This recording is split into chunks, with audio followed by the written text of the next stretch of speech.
Урматтуу достор, урматтуу мекендештер.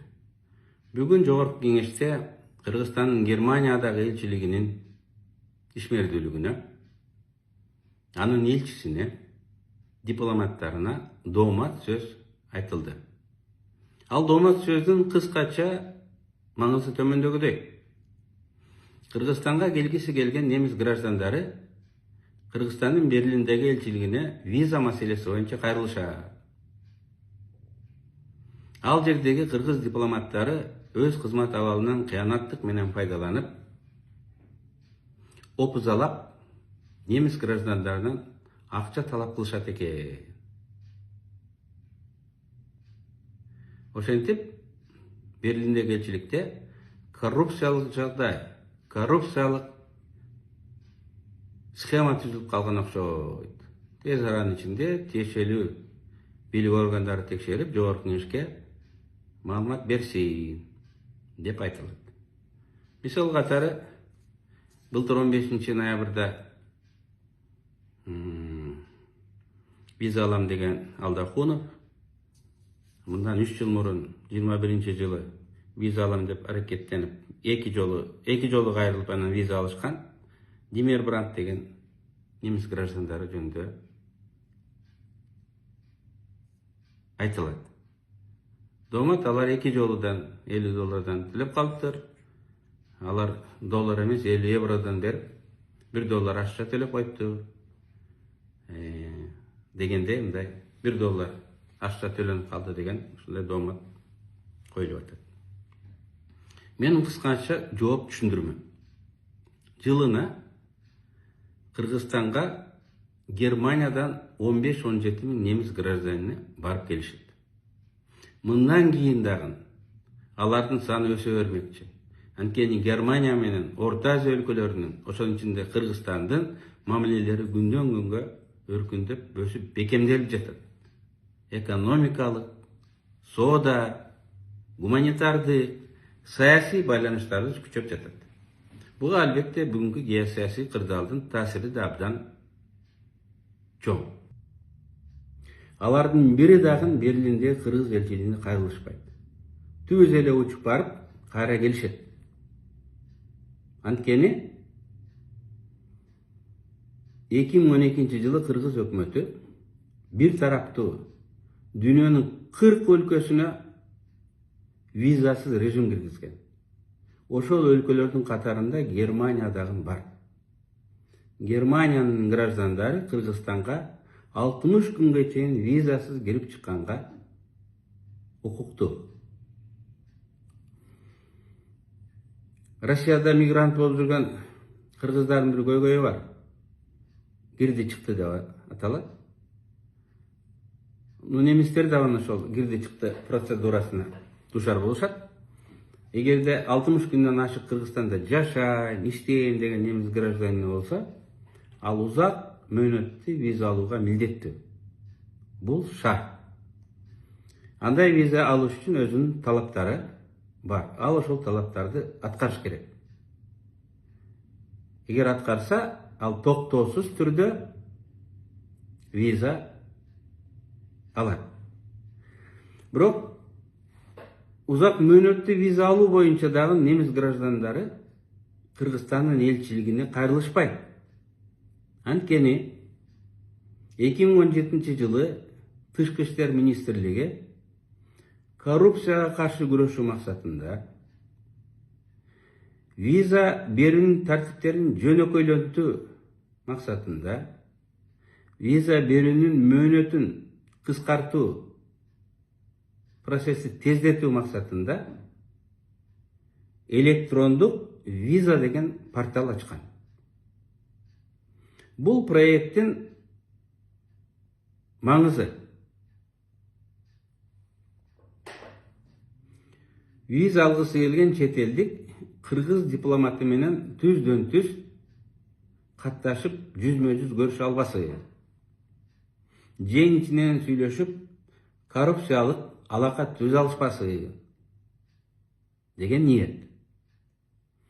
Бул проект электрондук виза порталы адам фактарын минимум кылат.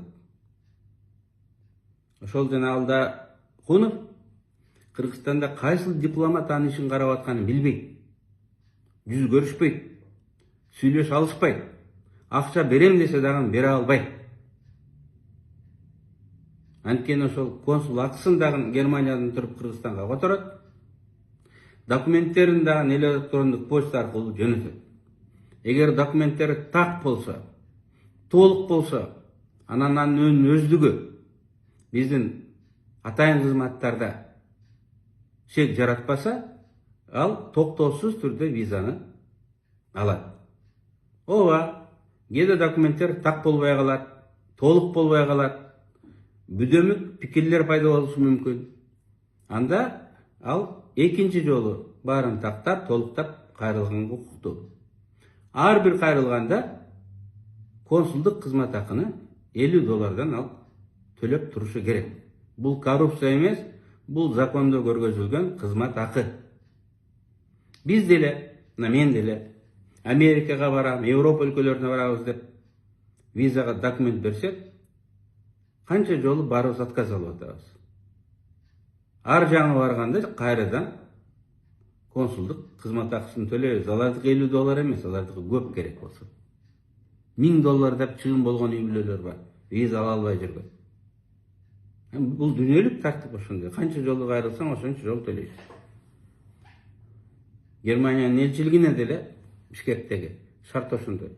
Эми биз аларга бекер беребиз деп биздин консулдардын кызматын баркын кетирбешибиз керек деп ойлойм.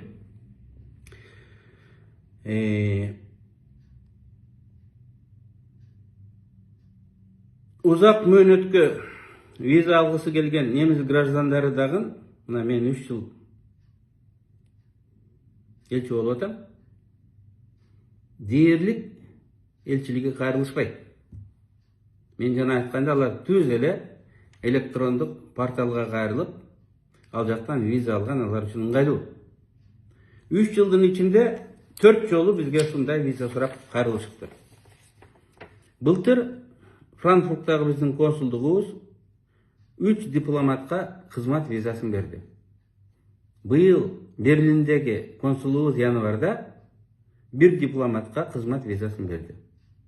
Башка виза маселеси боюнча бизге кайрылуу болгон жок. Мен ушуну мындай баса белгилегим келет.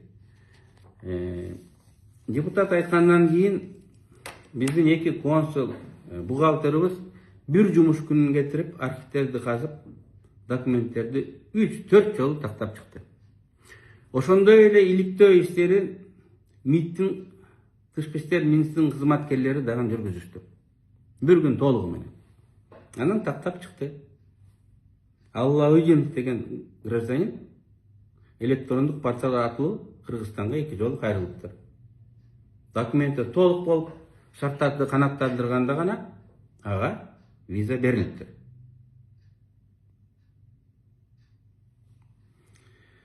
Эми сөзүмдүн аягында Кыргызстанда коррупцияга каршы келишкис кеңир фронтто күрөш жүрүп жатат. Ийгиликтер да бар. Коррупцияга каршы күрөш мындан ары да болуп, бардык тармактарда, бардык сфераларда жүрүш керек. 17 жылы башталып, азырда иштеп жаткан тышкы иштер министринин проектисин мен коррупцияга каршы күрөштүн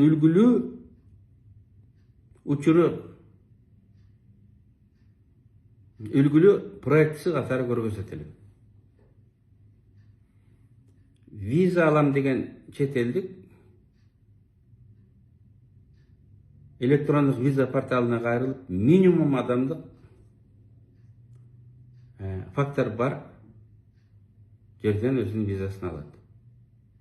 Мен ойлойм, мамлекеттик башка кызматтарды дагы чет элдик эмес, кыргызстандыктар үчүн, өзүбүз үчүн ушундай кылып коюшубуз керек.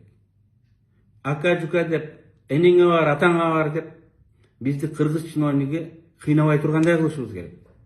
так ушул тышкы иштер министрлигинин тажрыйбасын биз Кыргызстандын ичинде да пайдаланышыбыз керек. Мен сөзүмдү ушуну менен бүтүргүм келет. Саламатта болуңуздар.